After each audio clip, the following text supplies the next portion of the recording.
Welcome back to Let Me Reach TV. I am your host, Philip Sumter. Today I want to talk about how to fix America, or where should we even start fixing America? Is America broken? Well, I think we can obviously answer that by saying yes. Why is it broken?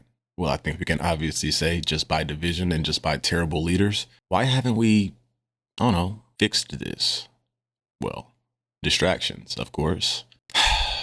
Let's break this shit down.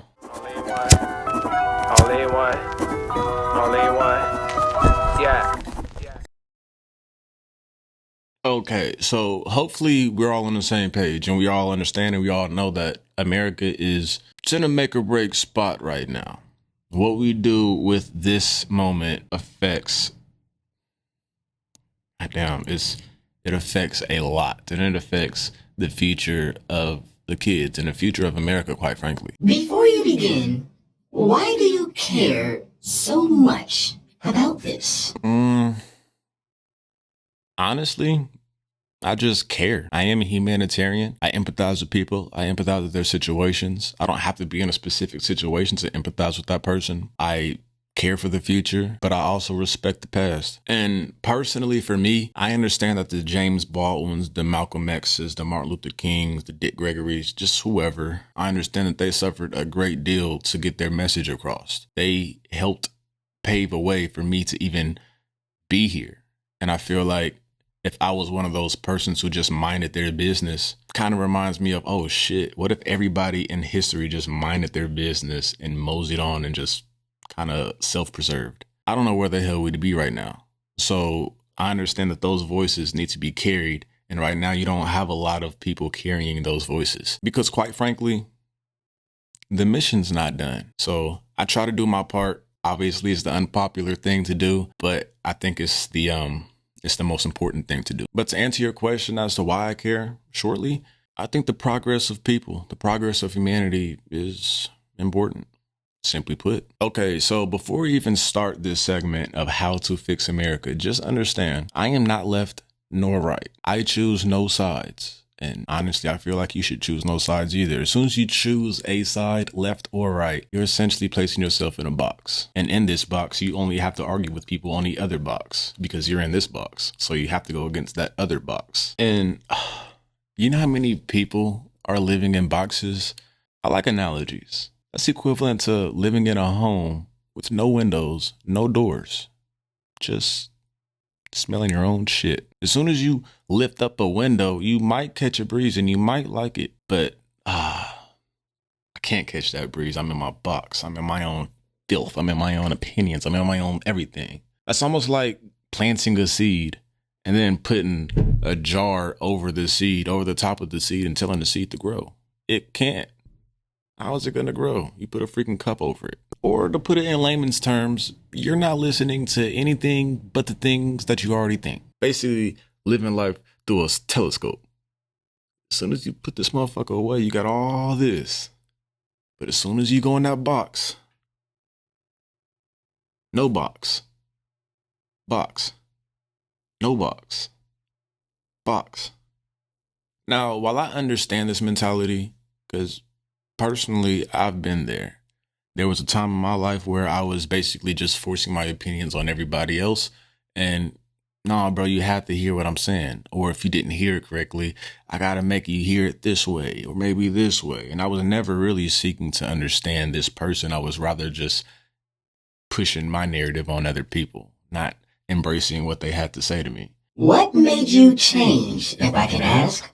Reading, learning, hearing new takes, new opinions, knowing that, I might think that I know something, but somebody else might have just a few words that are going to change my opinion, whether it be in a book form, whether it be, I read this book called The Way of a Superior Man, and I got this book from a colleague at work, and he brought this book in and he was like, yeah, I feel like you should read this, da-da-da-da-da. It's just one of my favorite books, blah, blah, blah.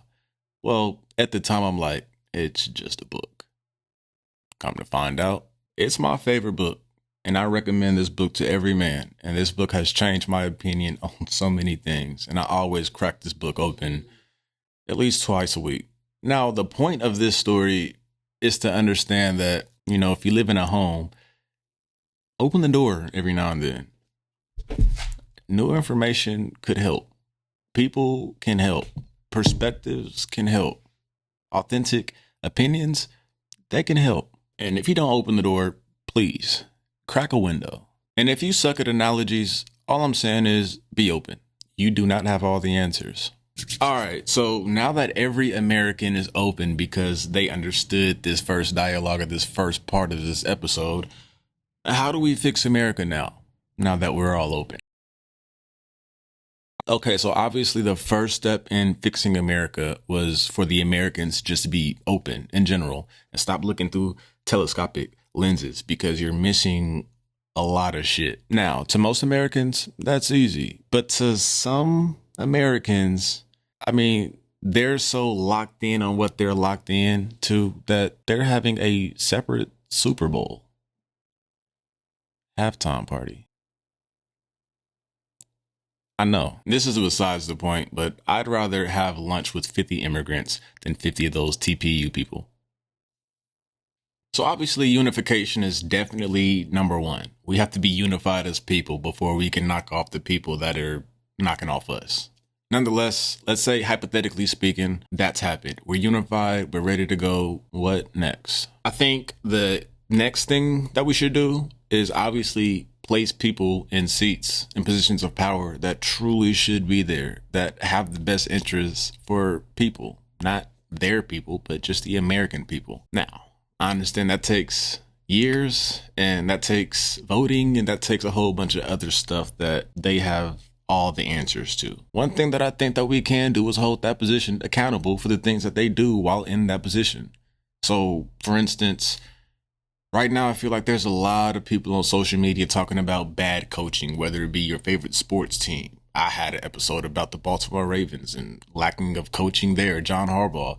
I feel like we hold coaches more accountable for little bullshit that honestly doesn't even mess with the macro. We hold these people way more accountable than we do politicians who are literally stealing, fraud, just doing the most with our money, and we're getting no benefit from it. How can we hold this coach more accountable than this politician? They need to be plastered everywhere on social media, not the coaches, not the players. Oh, somebody messed up my parlay, bro. Fuck him. No, bro just did something in the political seat that really affects your life, your children's life, your cousin's life, your sister's life. Like, what are we doing? Accountability is too. We need to make that a hot seat for anybody because that's a position that truly affects lives of millions. So if they're not going to make it hot, the American people should make it hot. I honestly think that would deter a lot of the wrong individuals from even applying. Now we have unification. We have accountability. What next? We got to build the culture up the right way. We have to put positive leaders, positive role models to paint the picture of the culture as healthy, not the shit that we have now. Like, no offense, or fuck it, you can take offense. But 85% of the hip hop nowadays is absolute dog shit. And they are not our leaders. And as a matter of fact, I'll go ahead and say this. Everybody wants motion. Everybody has to have motion.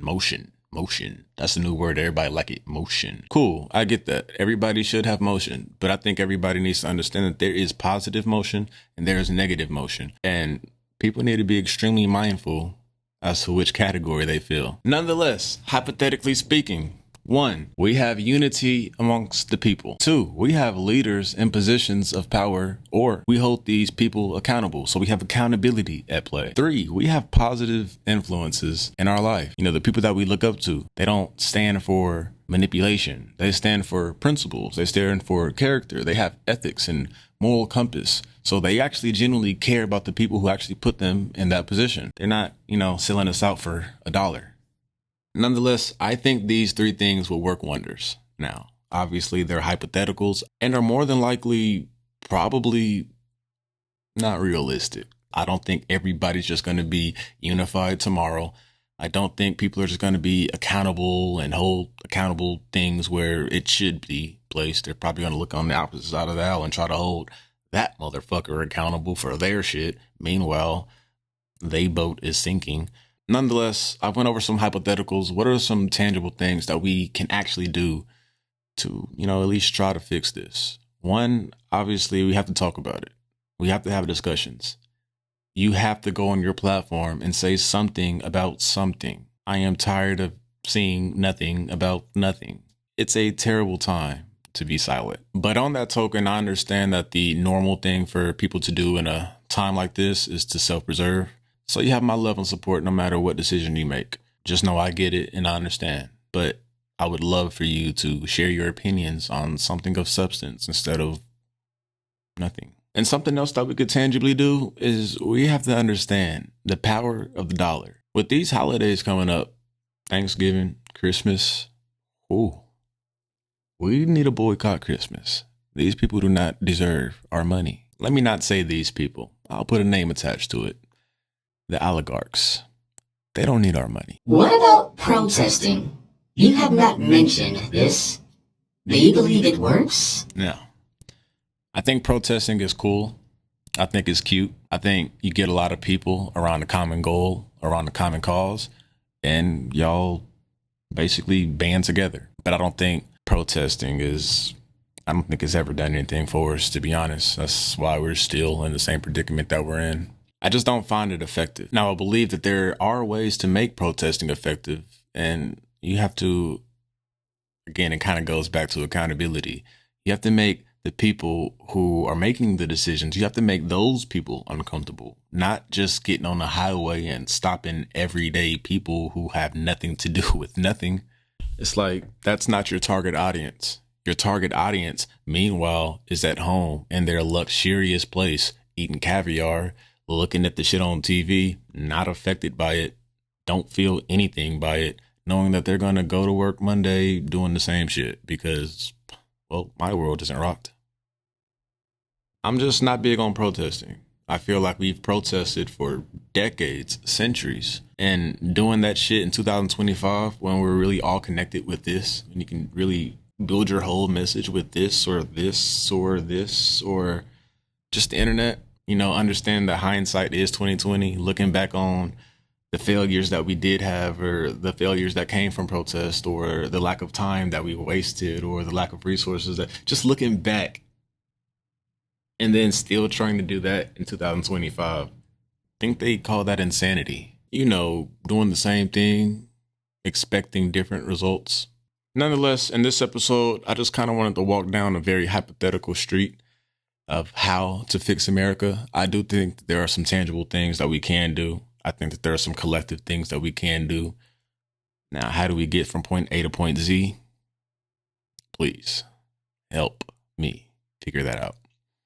Now, with all being said, per usual, this is just my opinion. My thoughts are always subject to be wrong, or they're subject to be right. And definitely they're subject to change. With new knowledge, with me being open, I don't fit a box. Nonetheless, like, share, subscribe. Hopefully this episode of Hypotheticals don't annoy you too much. I get you. I like tangible things too, but this is very complex. And quite frankly, just a conversation that needs to be had, or needs to continue to be had, needs to continue to be talked about. So that's what I'm doing. I appreciate it. Oh, shit.